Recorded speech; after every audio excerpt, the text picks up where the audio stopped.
បងប្អូនអើយនេះមកវាអោយសន្លេងអោយសន្លេងធំណាស់មិនដាច់វាលេងត្លែមអានេះគេហៅពោះស្កាចាស់ណាបងប្អូនពោះស្កាចាស់បាទនេះមួយសន្លេងវាបងប្អូនអើយនេះពីច្រើនវាចូលចិត្តនៅតាមរៀមយ៉ាងបងប្អូនចូលចិត្តនៅតាមរៀមនេះអានេះ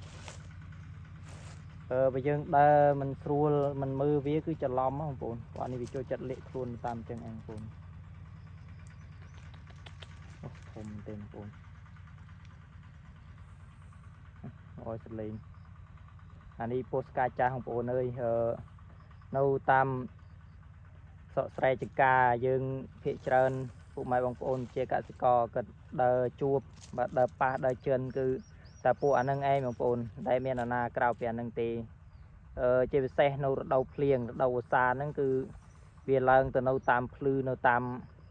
បាទតំបន់ដែលវាមានគោបងប្អូនអញ្ចឹងពួកអានេះវាសាហាវដែរណាបងប្អូនអានេះគេហៅពោះស្កាចាស់គេច្រើននៅនេះសម្បូរកូនបងប្អូនហើយនេះខ្ញុំមកជាការចន្ទីទៅអាកូនវាទូចហ្នឹងគឺវានៅតាមគល់ការចន្ទីអាគល់ដើមចន្ទីបងប្អូនឃើញនៅច្រើនតែអានេះខ្ញុំជួបមីវានេះបងប្អូនមីវានៅគៀនគល់ហ្នឹងឯងបងប្អូនវានៅ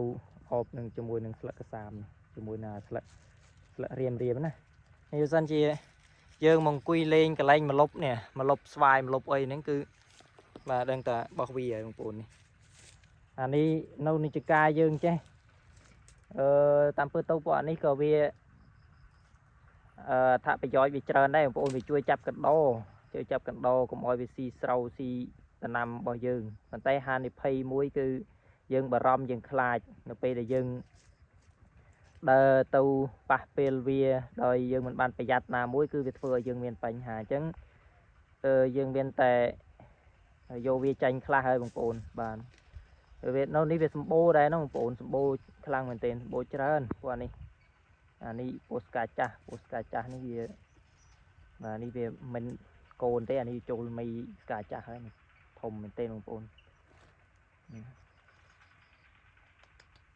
ធំណាស់បងប្អូនអើយនេះ